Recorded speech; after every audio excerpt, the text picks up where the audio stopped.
Assalamualaikum warahmatullahi wabarakatuh. Dulur-dulur semua, saya diamanati untuk mengungkapkan hal-hal yang menyangkut kesehatan hidup kita. Itu tidak berarti saya adalah yang paling sehat di antara kita semua.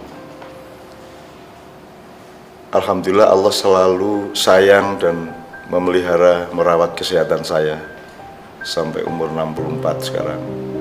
Alhamdulillah. Tapi tidak berarti sayalah yang paling pantas untuk ngomong apa-apa tentang kesehatan. Karena mungkin saja orang yang paling tahu kesehatan adalah orang yang sakit. Jadi tolong, yang penting apa yang diungkapkan, tidak usah dipertimbangkan apakah saya sehat atau sakit. Ini amanat saya jalankan supaya saya tidak ngomong ngawur dan melebar-lebar. Saya bikin catatan sebanyak 11 poin mengenai kesehatan sejauh yang saya ingat ketika menulis ini.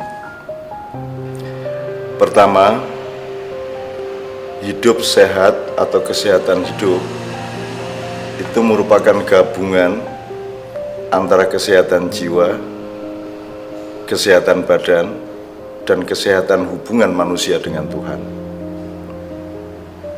Gabungan itu artinya dia bersifat dialektis, terkait satu sama lain, serta bersifat komprehensif atau dia saling mendukung satu sama lain di antara unsur-unsur badan atau jasad dengan jiwa atau rohani, dengan posisi hubungan manusia atau makhluk apapun siapapun dengan Tuhan. Itu prinsip dasarnya. Tuhan adalah yang bikin manusia, yang bikin rohani dan jasadnya, serta memberi ketetapan tentang suatu sistem kehidupan yang hasilnya adalah hidup sehat. Oleh karena itu, ketergantungan makhluk untuk sehat atau tidak sehat itu nomor satu adalah pada yang menciptakannya, yaitu Allah SWT. Kedua, oleh karena prinsip dasar seperti itu, maka kesehatan jasad tidak bisa berdiri atau bekerja sendiri. Ia berposisi saling tergantung dengan kesehatan jiwa atau rohani, serta dengan sehatnya hubungan manusia dengan Tuhan dari hari ke hari. Kita tahu ilmu kesehatan modern sangat rajin meneliti dengan seksama hal-hal yang menyangkut kesehatan jasad. Ada juga sedikit ditemukan kaitannya dengan kesehatan psikologi atau psikis, tetapi tidak sampai pada spektrum kesehatan rohani, di mana Tuhan disadari sebagai pangkal ujung sehat dan sakitnya semua makhluk, termasuk kita semua. Khusus untuk mengenali posisi Tuhan, Tuhan itu memiliki hak mutlak atas sehat atau sakitnya apa saja yang Ia ciptakan. Tuhan tidak berpihak kepada sehatnya manusia berdasarkan konsep manusia tentang sehat. Sehat dan sakit menurut Tuhan berbeda atau sangat berbeda, atau bahkan bisa sangat terbalik dibanding sehat dan sakit menurut ilmu kita, menurut keperluan dan kepentingan manusia. Kesehatan di mata Tuhan adalah keberadaan manusia di dalam kepatuhannya kepada kehendaknya. Maka pemahaman atas kesehatan manusia bisa terbalik dari konsep kesehatan menurut Tuhan.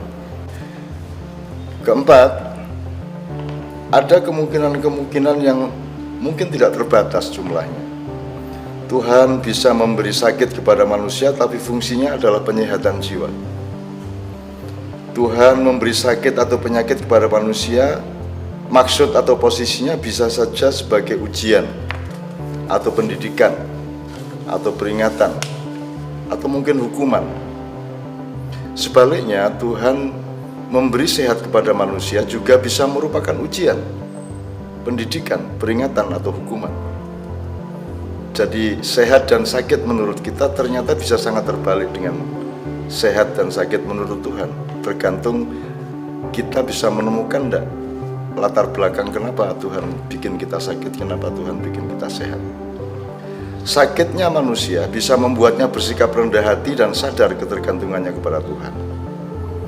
Sementara sehatnya manusia bisa merupakan semacam adab bagi manusia yang membuatnya sombong dan tergelincir hidupnya, serta kelak tiba di Tuhan tidak dalam posisi yang seperti Tuhan menghendakinya ketika Tuhan menciptakan kita semua.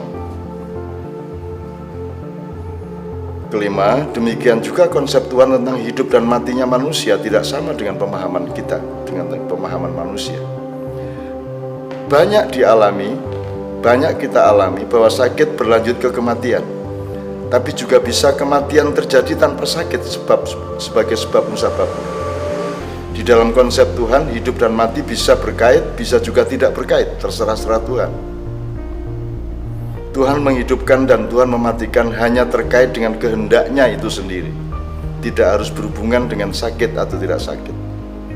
Hidup dengan selalu menjaga kesehatan tidak harus diartikan supaya awet hidup dan tidak cepat mati. Yang paling murni dan masuk akal adalah menjaga kesehatan karena kesetiaan kepada Tuhan yang menitipkan jasad dan ruh ini kepada manusia dan kita semua.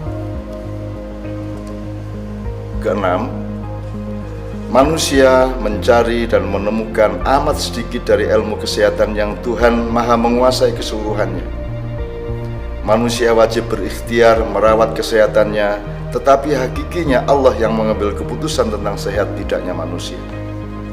Manusia wajib menjalani hidup yang sehat, tetapi Tuhan berhak menentukan orang yang merawat kesehatannya diambil nyawanya terlebih dulu dibanding orang yang berlaku seenaknya terhadap kesehatan hidupnya.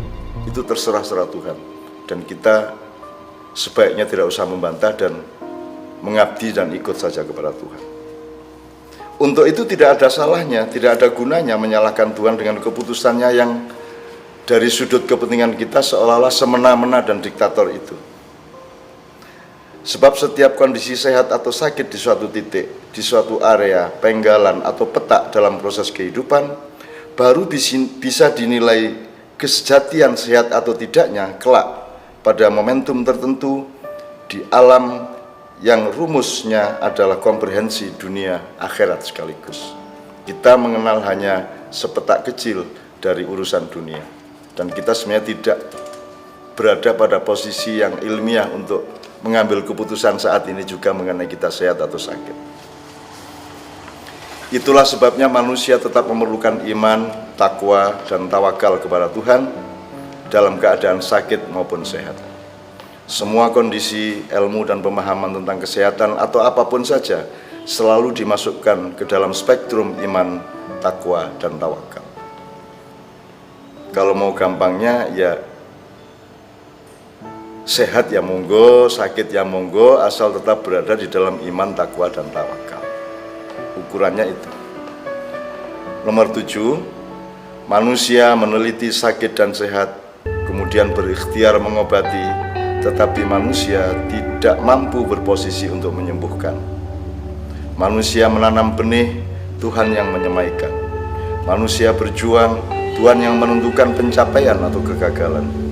Tuhan bisa berlaku sesuai dengan rumus kesehatan manusia, misalnya menyembuhkan orang yang sakit yang diobati oleh manusia. Tapi juga Tuhan berhak melakukan berbagai variasi perilaku yang lain. Ia bisa tidak menyembuhkan orang yang diobati atau menyembuhkan orang yang tidak diobati. Tuhan bisa mengabulkan kesembuhan seseorang berdasarkan pengetahuan kedokteran dan farmasi, bisa juga tidak menyembuhkannya atau malah menyembuhkan dengan obat dan sebab yang lain sama sekali, atau bahkan ditentang oleh kedokteran dan farmasi.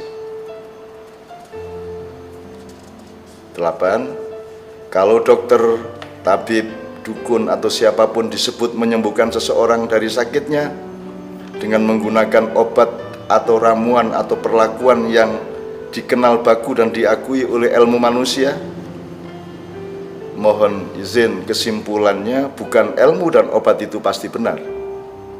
Kesimpulan yang lebih waspada adalah Tuhan mengabulkan kesembuhan melalui apa yang diyakini dan dipergunakan oleh dokter atau tabib dan dukun itu. Sementara di saat yang lain Tuhan bisa tidak mengabulkannya, atau justru memberi manusia pengalaman di mana seseorang menjadi sembuh tidak berdasarkan ilmunya manusia tentang kesehatan dan pengobatan, melainkan ilmu yang tidak dikenal oleh manusia sama sekali.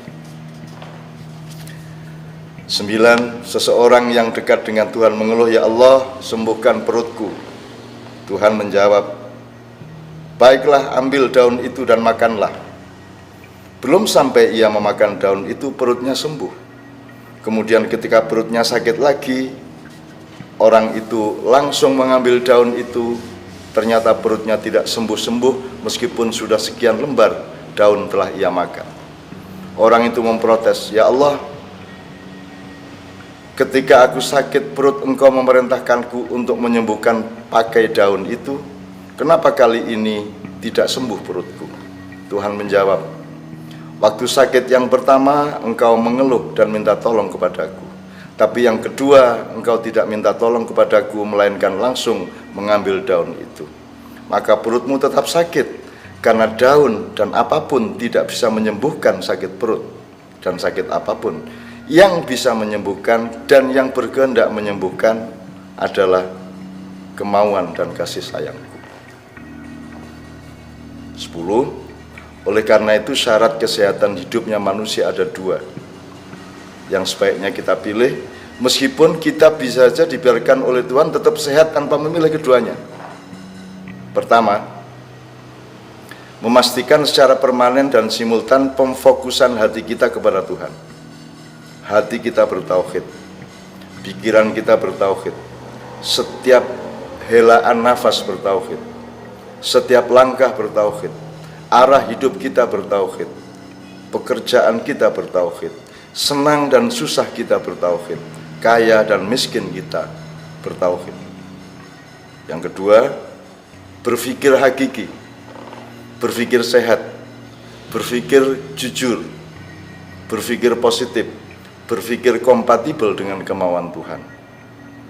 Roh dan jasad manusia adalah sebuah organisme, sebuah sistem, suatu putaran ekosistem, hardware maupun bersama dengan softwarenya.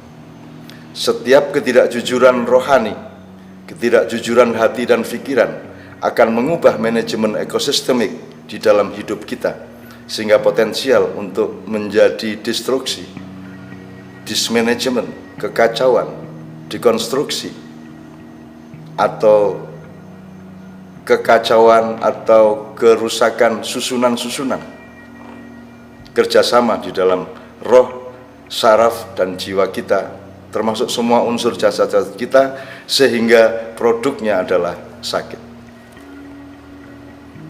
11. Maka hidup yang paling potensial untuk sehat adalah menghormati dan patuh kepada hakikinya kehendak Tuhan. Kemudian membuka diri pada setiap kemungkinan pada ilmu manusia yang menyangkut sehat dan sakit. Tidak ada ukuran ilmu kesehatan modern atau tradisional. Tidak ada acuan ini dokter atau dukun atau tabib, atau mungkin orang biasa yang dianggap tidak expert dalam kesehatan. Ukuran yang sejati dan yang lebih dekat kepada kesehatan hanyalah kejujuran ilmu kesehatan di tangan atau di pihak siapapun, serta sadar ketergantungan kepada kehendak Allah. Dari Allah kita hindari amarahnya, dan kita upayakan dekat kepada kasih sayangnya.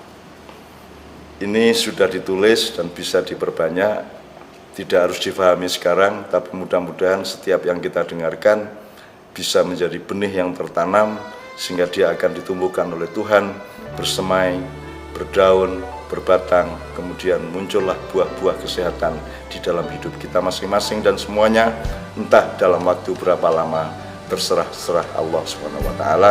Assalamualaikum warahmatullahi wabarakatuh.